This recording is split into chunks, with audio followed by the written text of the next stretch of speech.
Hello, everybody. Welcome to the Buckeye Weekly Podcast. I am Tony Gerdeman here, as always, with Tom Orr. Tom, how's it going?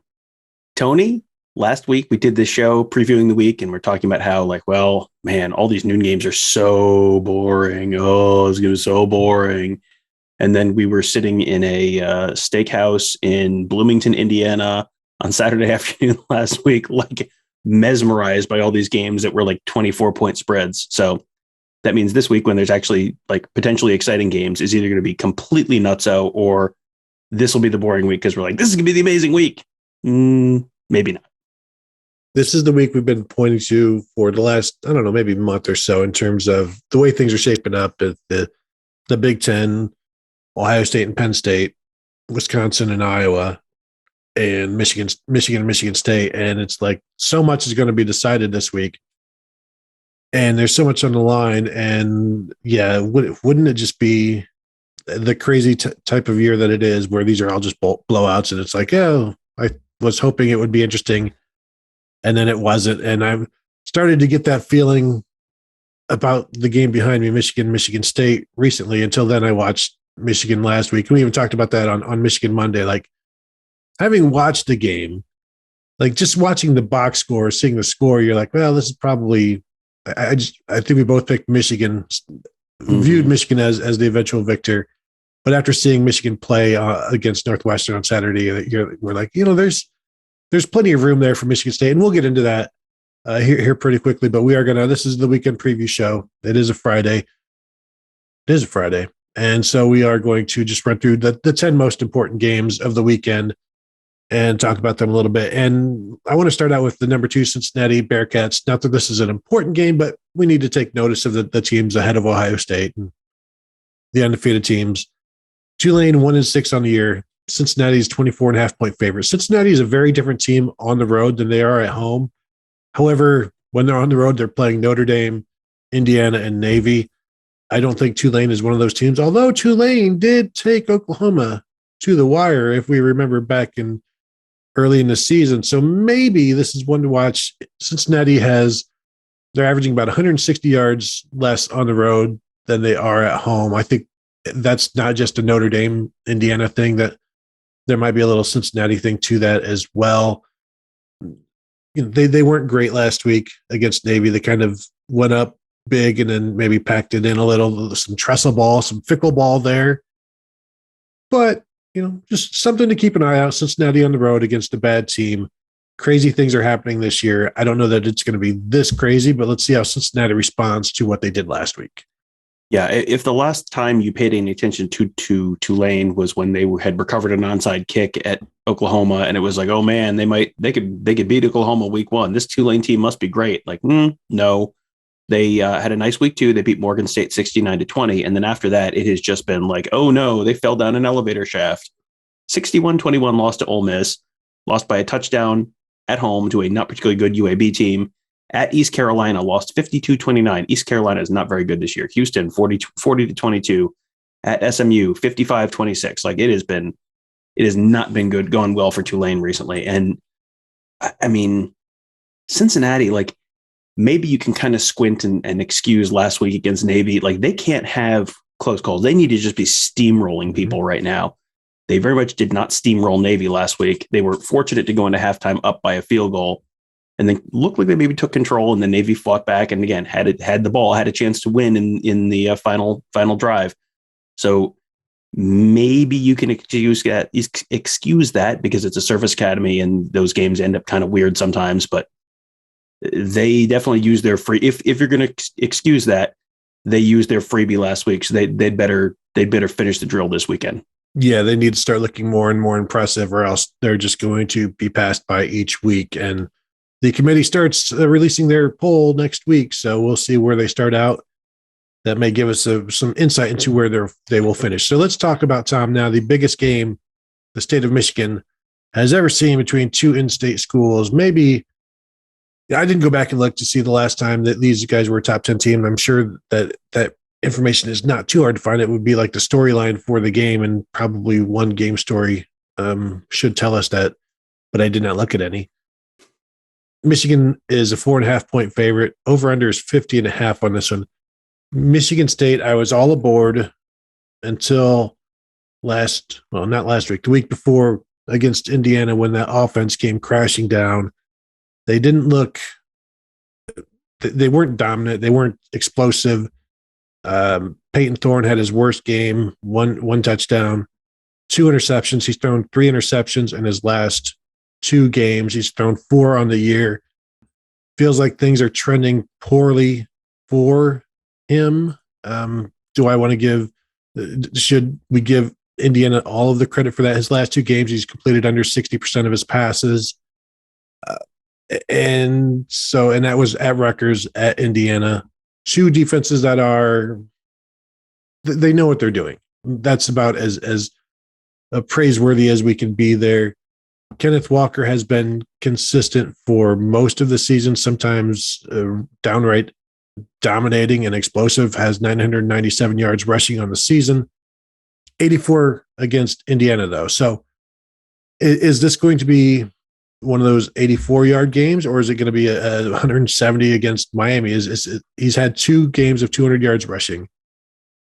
I guess if you tell me what he does, then that tells me where the game goes. You can tell me Peyton Thorne throws for 300 yards and Michigan State still loses by 17. Mm-hmm. Kenneth Walker goes for 200, then it's Michigan State by 10 or so, right?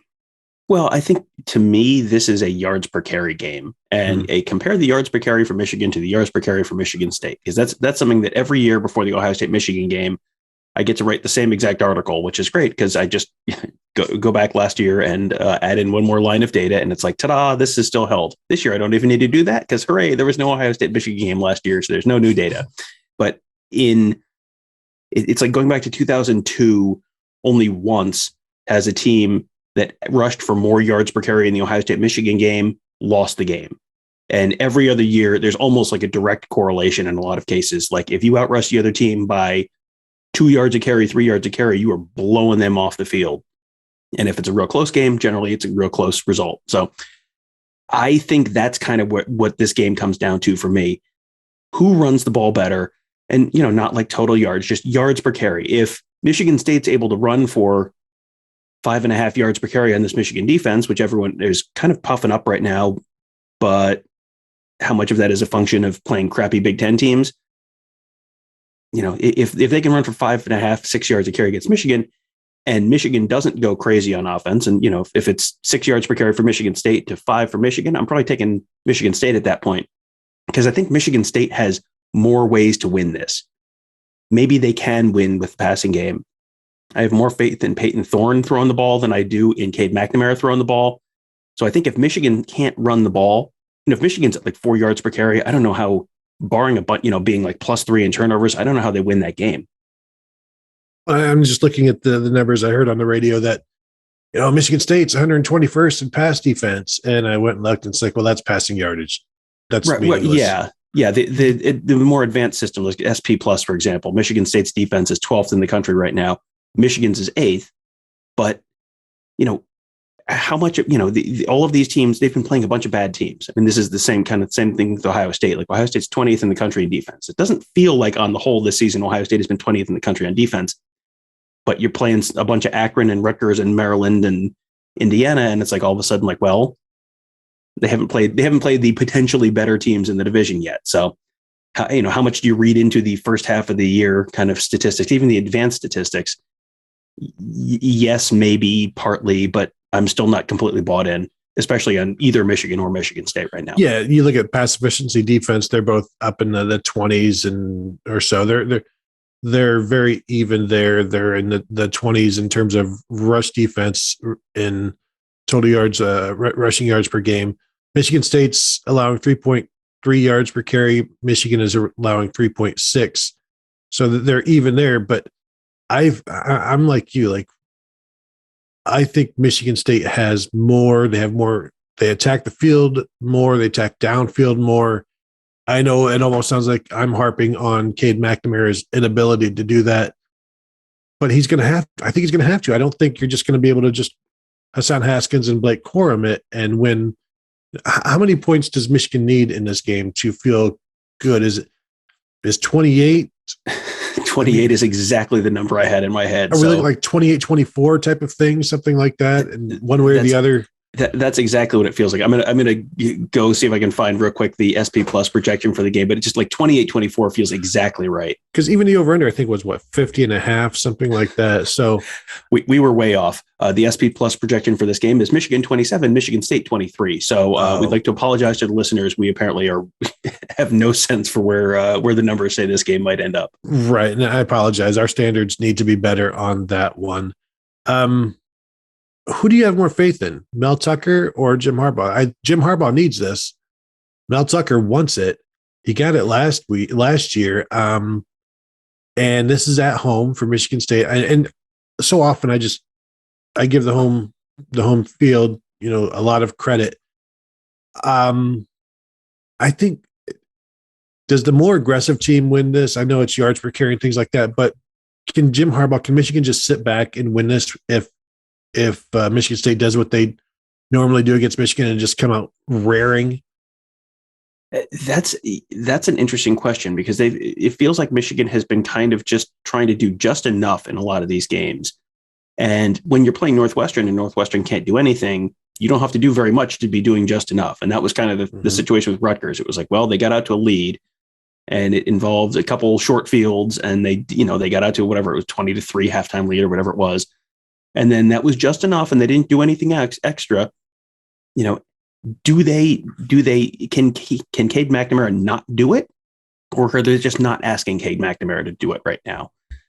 I get the sense that if they could, like, this is not like a big surprise that, we have a quarterback who can throw the ball. So maybe, but I just, when you look at him against Northwestern, it was like any ball that went more than 10 yards downfield was just like automatically incomplete. Like that's a real concern to me, because, this is always a game where Michigan State comes at Michigan State coming off an off week. Like Michigan State's got some crap they're going to throw at Michigan this week. They're going to have a whole bunch of new stuff, because this is their Super Bowl. I think they probably know they're not going to make the playoff this year. They're probably not going to beat Ohio State this year. But if they beat Michigan for the second year in a row, and they're 8-0 and it's College game day game, this is, I'm sure, a huge recruiting weekend up there. I mean, this is their Super Bowl if they can beat Michigan. It just feels like they're going to throw a lot of stuff at Michigan, and that's going to, you score on the opening drive, and maybe you get 14 points in the first quarter or something like that. Even if you slow down after that, you're putting a lot of pressure on Michigan, and Michigan has not had a lot of pressure on them. They haven't trailed very much this year at all. So, and then if Michigan has to try and do more and they have to press a little bit more, how do they respond? And I don't know the answer to that. I'm trying to figure out who I think is going to win, and usually I have a pretty good feel about the game. And I'm looking there. There's like two different compartments for me. Like, I think Michigan State's offense has everything that you need to be able to take advantage of Michigan's defense. They can run it. They can play action it. They have receivers that are big play, and Jaden Reed and Jalen Naylor, who both have, I think, 3 or 4 40-yard receptions on the season. And then there's this other side, which is, but Michigan has just been able to win and keep doing what they've been doing. They have the formula, and it's been working. At some point, though, I almost have to stick to the analytics of it, which I know Tom for a year saying Tony and analytics, but in terms of just like the information, rather than what I see, I feel like eventually Michigan's offense will hold them back. Eventually Michigan's defense will be bested, because there's only so much to either of those areas, and Michigan State has enough of everything to give both of those sides a loss. I feel like football-wise, Michigan State should win this. Michigan-wise, the I don't know if it's the emotional side. It just feels like Michigan has done enough, and that's just what they do. And to not expect that, even though I know it's not going to continue to be enough, I'm almost not ready to peel that back yet and say, no, they're going to be exposed this week. So I don't know where I'm going to go. Michigan State has everything they need to win. I just don't know if they will win. Yeah, this feels like it's going to be a close game, probably one way or the other, and it's going to come down to like one of those weird plays. We have seen Michigan State games come down to that one weird play before, which is kind of inherently hard to predict. But yeah, I have slowly been trending from Michigan towards Michigan State. I don't really believe in Michigan State, but I don't really believe in Michigan. And this is just like a show me game. Like I got to see it. I haven't seen it yet. I think also Michigan has really good special teams. Maybe that's ultimately what wins it. That's where the field position comes in, the short fields.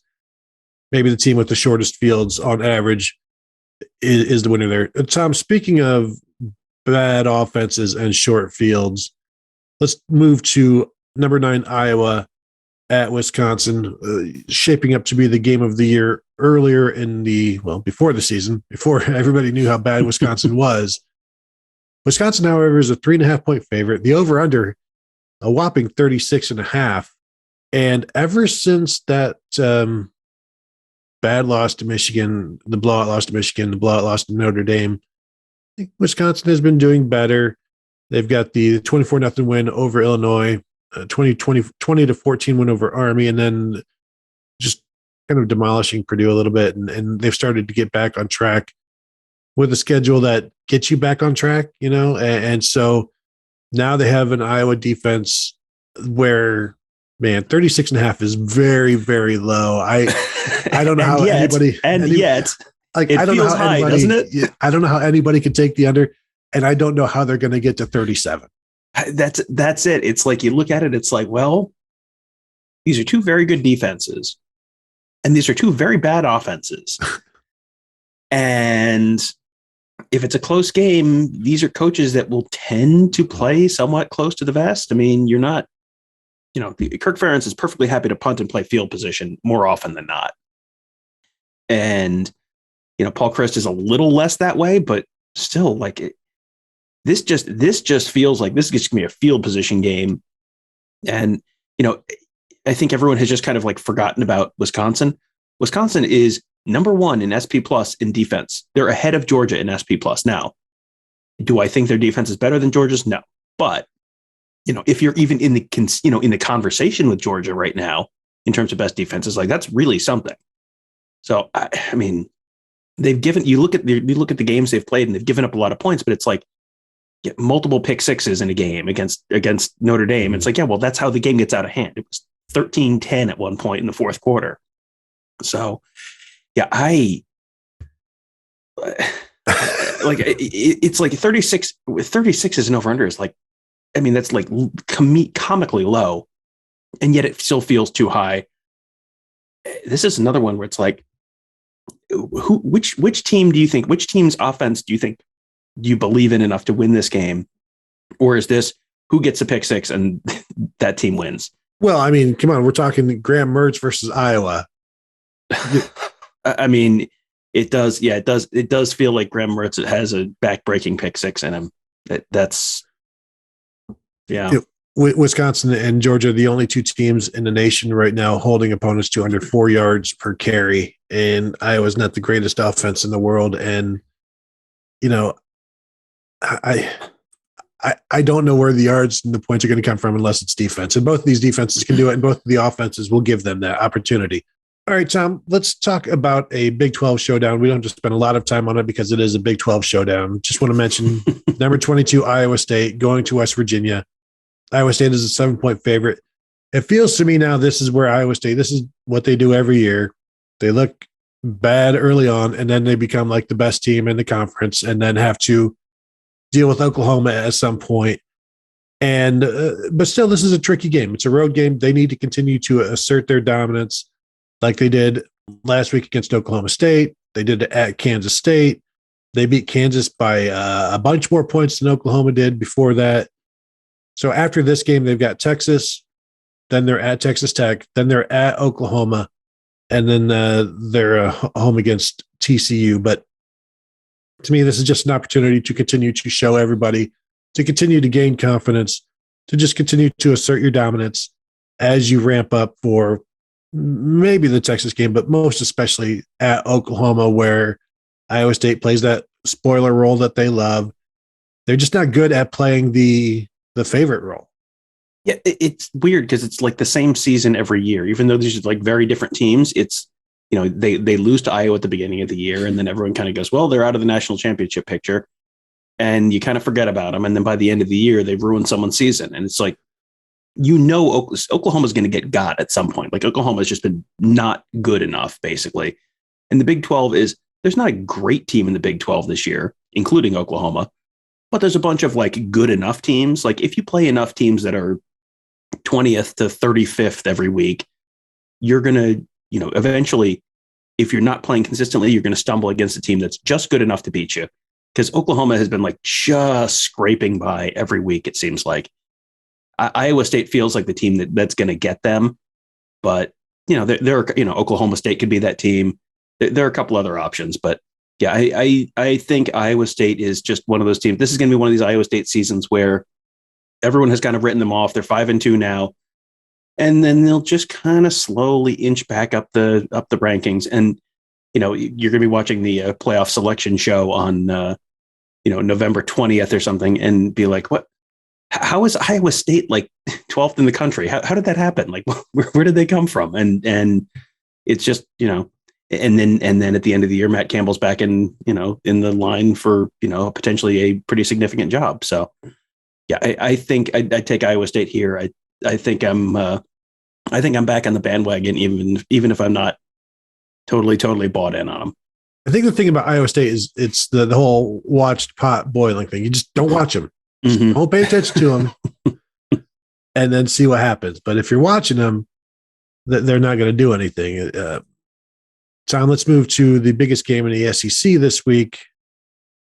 Georgia, Florida, Jacksonville, world's largest outdoor cocktail party. Georgia, 14-point favorite, which feels like a lot. And maybe it's because I'm still thinking Georgia's offense has some issues. This being a rivalry game, Florida, we saw what they were able to do against Alabama. They were able to score. They can't throw the ball, but it didn't seem to matter. Will it matter against a Georgia defense that is better than an Alabama defense? And can they do this with Anthony Richardson, quarterback? Can he throw the ball? Can he avoid mistakes? How much does Emory Jones, how much are they just trying to protect their quarterbacks versus making Georgia pay on all fronts?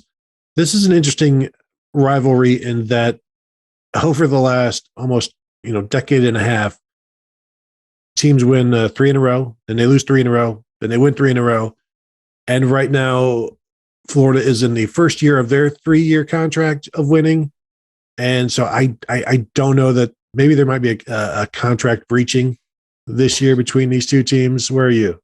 Yeah, I don't think Florida can do this. I mean, I don't know that Georgia has the offense to blow Florida out, but Florida's just not great. And, I think Florida is one of those teams where the advanced analytics haven't caught up to the fact that Florida may have some like cultural stuff going on where Dan Mullen just feels like he's kind of on the way out. And when a coach feels like he's on his way out, that can show up on the field in a way that, the computers don't necessarily see.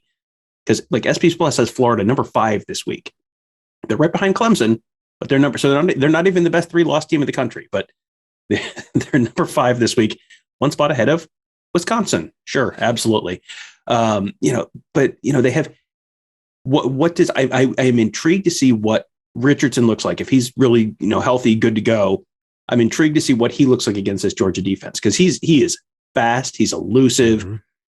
Can they hit a couple big plays on this Georgia defense? Because I don't think they'd be able to methodically drive the ball. Like you're going to have to hit some big plays or get some turnovers and get handed some short fields. I'm not a big believer in Florida right now. Like I'm pretty out on Dan Mullen at Florida. Like if we have stock on coaches, like I am selling mine right now on Mullen just because I think that one's going to 0 at some point relatively soon. So I'll take Georgia, but if Florida can just kind of like, they kind of have the puncher's chance. Like if Richardson can pop a couple big plays, then you never know. It's never a good thing when your top 2 rushers are 2 quarterbacks, and that's where Florida is right now. And eventually that house of cards will come tumbling one way or another. They're going to need defense. They're going to need turnovers, special teams to score a touchdown that the offense is never going to get. So like if, it's a 21-17 in the fourth quarter and maybe you can get a drive to win the game late or something like that. And we'll see how that goes. Tom, another Big 12 conference game that we need to talk about a little bit, Texas Tech at Oklahoma. I don't think Oklahoma can blow this one. Texas Tech is in a world of disarray right now, and Oklahoma is arrayed to some degree.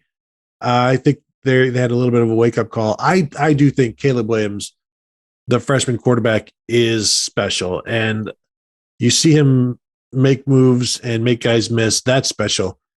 I know people are, I see a bunch of Ohio State fans just, he took the ball away from his teammate, and so that makes him a Heisman candidate. I don't think he should be a Heisman candidate. But when I see that, to me, that's something that is next level attention, awareness, just the audacity to do something like that and then keep the ball and pick up the first down. That's next level for me. That means something more than just he picks up 4 yards. To me, that's a difference maker. I think he's going to be very, very good at Oklahoma, perhaps good enough to take them to the title this year. I don't think the defense will allow that. And I do still think he's a freshman, so there are going to be some bad moments for him. But I was just really impressed by a couple of big plays in that game. Yeah, he's someone who he reminds me a little bit of J.J. McCarthy. I think he's a better quarterback than J.J. McCarthy with a higher ceiling. But, I find myself thinking the same things about him that I do about McCarthy, the backup at Michigan right now, who's another 5-star true freshman. You can see the talent. You can see the playmaking ability. You can see the big play ability. But as you watch him play, you're like, oh man, that guy, at some point, he's going to try and do too much and he's going to lose him a game like that. You can kind of see that with Caleb Williams, and that's fine because this Oklahoma team's not going anywhere regardless because their defense is hot garbage again. But, this is probably not the week that they got because Texas Tech, if you're not familiar, just fired their coach, Matt Wells, after losing last weekend. So you've got an interim coach going on the road to Norman. Like, every once in a while you get one of those where it's like, that everyone comes together, bands together and pulls off the shocking upset, but it doesn't, I don't think that's something you're going to bet on. And yeah, I mean, Oklahoma's going to lose at some point, but I don't think it's this weekend. We don't need to spend much time on this one. Colorado at Oregon, just mentioning this game so Ohio State fans are aware. Colorado is one of the worst teams in the Power Five. Their 2 wins are against Northern Colorado and Arizona. Arizona is maybe the worst team in Power Five. This Colorado team lost 30-0 against Minnesota. And I know Oregon has been struggling to win games, but they've won their last, 3 by a touchdown or so. And I don't see that same thing happening. That Oregon got a big win last week against UCLA. I think they'll take some momentum. They'll be able to build some momentum against Colorado because Colorado is like any of the go-kart games. They're like the place you drive over to boost you. And that's what Colorado is. And Oregon will take a boost and pick up some speed after this game. Yeah. I mean, they'll look better against this team, but like, what does that actually mean? I mean, I think Oregon's going to run into a real problem with the committee because it's like, they're going to go through the whole season and they're going to play one ranked team all season. And like, yeah, you got a good win against Ohio State week 2. You didn't play anyone else. And they're a little bit like rich man Cincinnati to me, where it's like, yeah, you got a good win out of conference. Cincinnati went on the road to Notre Dame. Oregon goes on the road to Ohio State. Okay, these are good wins. And then you don't really play anyone else the rest of the year. Like, who's your second best win? Like, unranked UCLA on the road by 3. Like, okay, cool, I guess. And you're not even going to get a good team in the Pac-12 championship. So you have to, just like Cincinnati, completely steamroll people all year. Like, you've got to look dominant all year. And they haven't. A 7-point win over Fresno State. They were trailing, or they were very close with Arizona in the second half. 7-point win against Cal, 3-point win at UCLA. Like, that's not going to get it done. Their resume is beat Ohio State. And then, like, there's no second line. It's just, that's it. There's one line on the resume. You're like turning the paper over. Like, where's the rest of it? Like, no, that's it. So yeah, it feels like this. I was anticipating this was going to be this like huge blow up argument all season. Well, they've got a head-to-head win. Like, I mean, they had a bad loss at Stanford,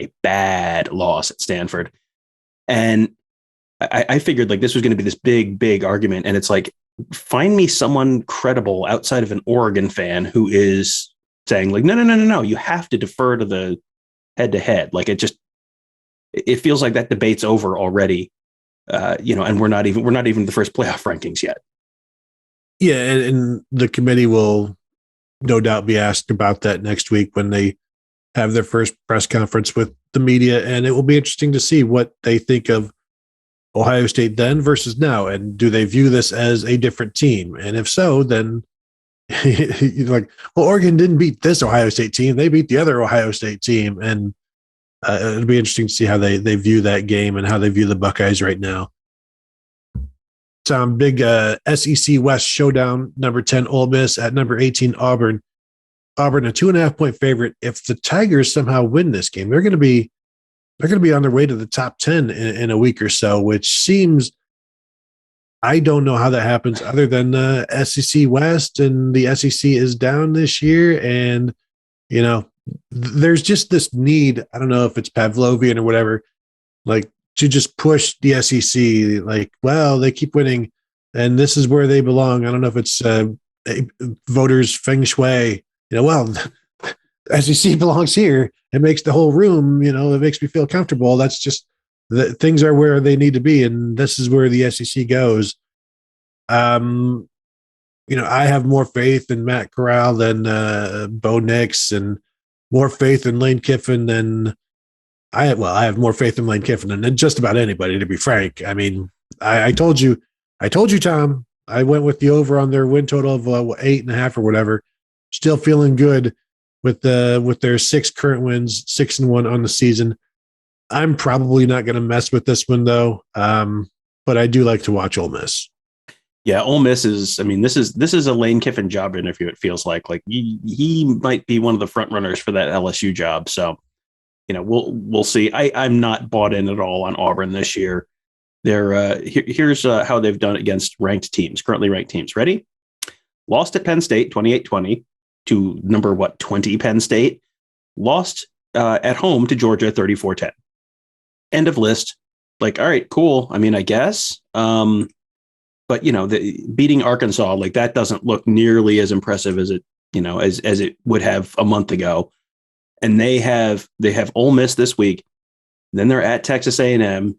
Then they got Mississippi State. Then you got a bye week against South Carolina, and then you finish with the Iron Bowl. Like this team is 5-2 and headed for 7-5. It feels like. Yeah, I'm with you there. One other game, and we've got a couple more games, but the one that I wanted to touch on real quick for Ohio State fans' purposes is number 19 SMU 7-0 at Houston 6-1. The Cougars are a 1-point favorite. This is one of those games where Cincinnati needs as much help as they can get. Mm-hmm. And whoever wins this, I think will be ranked. But if SMU wins it, they're only going to be able to go so high.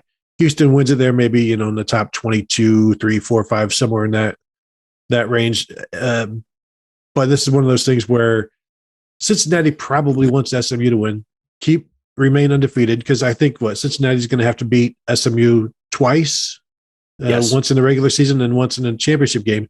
But by beating them that second time, they're going to knock SMU out of the rankings. And so there's really no way for Cincinnati to have a ranked win other than Notre Dame at this point. But this is just something to watch. If Houston wins this one, it kind of screws things up even earlier for Cincinnati than they would otherwise. And, 7 p.m. ESPN2 Saturday night, you got nothing else going on. Watch it for a half hour. Yeah, and this is another one where SMU feels like they're due for a loss. They've played they played a bunch of teams that have the helmets or the names. They're like, oh, that's a pretty good major team, and it's like they beat North Texas. North Texas is, I don't know if they've fired Seth Luttrell yet or if that's about to happen, but it is about to happen if it hasn't. 35-12. But then at Louisiana Tech, like this is a down year. Like normally you just go Skip Holtz. I'm sure he's going 10-2, like, and going to go play it. Nope. Down year for Louisiana Tech. Down year. They played at TCU, won by 8. Very bad year for Gary Patterson at TCU. At Navy, 31-24. Like, again, this is not a good Navy team. Like, and then there's nothing, there's no substance there. This is like a marshmallow schedule, just like, wow, look at all these empty calories. Yum, yum, yum. And yeah, SMU's, I don't think, I mean, they're at Houston, at Memphis, home for UCF, and none of those teams are fantastic this year, but that's what they have before Cincinnati. So it feels like they may lose once before Cincinnati, and you lose to Cincinnati, and then, then Cincinnati's playing an unranked team in the championship game. So yeah, this would be very, very big for Cincinnati if SMU can keep winning, but I don't believe in them. Yeah, and not just win, but win comfortably would help as well. Mm-hmm. Tom, the final game that I want to touch on, number 20 Penn State at Illinois. James Franklin. James Franklin has been talking this game up. It's all he's thinking about. Mm-hmm. He's being asked about LSU. He's being asked about USC. His mind, Tom, is only on Illinois right now. And so I don't know that it's going to go all that well for him once he finds out that actually Penn State is playing Ohio State this week. What do you think of that, first of all? What James Franklin had to say in his media availability on Tuesday when he, I think 3 times said, I'm only thinking about Illinois right now. Yeah. If you don't know what Tony's talking about, go back and there's a bonus episode of The Morning Scoop that dropped on Wednesday afternoon, which is just, it's like a clip show of James Franklin talking about stuff. And one of them is there. He's, and they're talking about, he calls Ohio Stadium the big house, which is like, partial credit. And then he is asked about his job status. And, is that a distraction? Is that, and he's, talks about how he has an 8-year track record here being extremely dedicated to this school. He doesn't actually say no. He doesn't say he's, not going to leave, but he talks about how dedicated he's been to the school over the last 8 years. And, how his focus is solely on Illinois. And apparently he did that a couple times during the press conference, which is, maybe the game's not over. I don't know. It was a long game. Who knows? But yeah, he, I don't necessarily, you can misspeak, and you can be, when you're giving that answer, your brain, your entirety of your brain is trying to say exactly the strictly technically true thing. Like you're spending all of your CPU in your head on not saying anything that could be technically incorrect. So, I get it. Like, and then at that point you're, your brain has just not, you're very clearly still thinking about Illinois, but I understand how that can happen. But yeah, no, if there's another option other than Penn State next year, he is going to be jumping out of that airplane with some haste. Just all you have to do is listen to his answer will you say for certain you're going to be here next year? He did not say yes. So yeah, I think his disc is full at this point. Although, Tom, the last coach I remember referring to Ohio Stadium by the incorrect name was John Cooper, who called it Buckeye Stadium. So does that mean perhaps James Franklin is headed to Ohio State? I think that means that James Franklin probably isn't beating Michigan this year. That's my takeaway there. Oh, Tom, too soon, man. No, 2-10-1, not too soon. John Cooper's a Hall of Famer. And for you to bring back the badness of that I experienced in my years at Ohio State and suffered through, for you to do that, Tom, it's just egregious. We did talk about the Penn State, Ohio State on yesterday's show. So if you want to get more in depth on that and actually have some Penn State, Ohio State talk, then that is their 18.5 point favorite, Ohio State, which I think is pretty much what we talked about driving back from Indiana. Like, hey, what do you think that line's going to be? And then it was like the first line we heard was like, oh, then this is 11.5. This is 12.5. And it's like, get on that. Like, how do we get on that? Because that was insane to me. I felt like, am I such a homer that, and no, I don't I wonder if that was, I don't know if that was Vegas. I wonder if that was just like play school Vegas. Like, we don't really know what we're doing. It's just, how you get the play school workbenches. It's just a play school bookie throwing out some numbers. I don't understand. My first bookie by yeah Fisher Price. Yeah.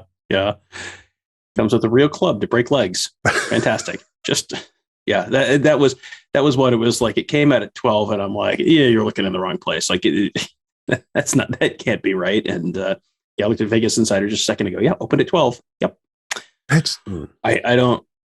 I mean, Ohio State's not really a public team, so most people won't be on. Yeah, it'd be fine. Like that's maybe no one watched football last weekend.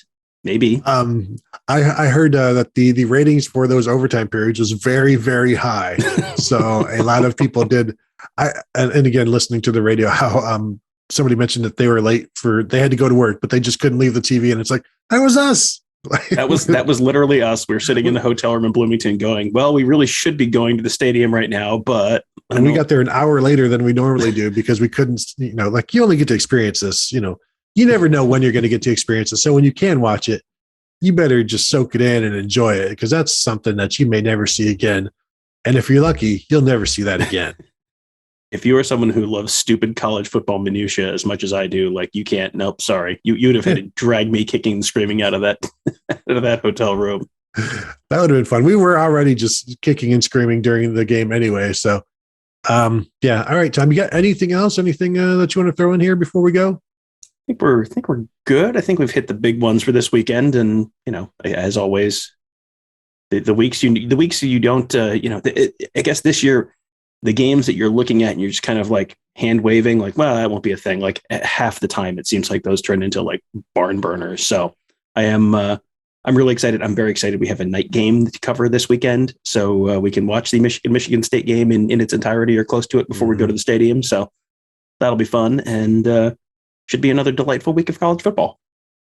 Duke over Wake Forest, 4 p.m. So watch out for the Demon Deacons to go down this week to a very good, very bad Duke team. No, the Tom is shaking no. No, Duke is like you have a historical, if you remember like pre-Spurrier Duke or Ted Roof Duke, like they're back to Ted Roof Duke right now.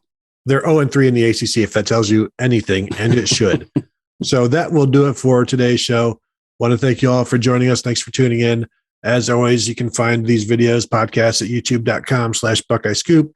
Find Tom at the Morning Scoop on all of your podcast platforms. Search there. And of course, you can find this podcast, the Buckeye Weekly Podcast, at all of your podcast platforms as well. So thank you guys for watching, and we will talk to you later.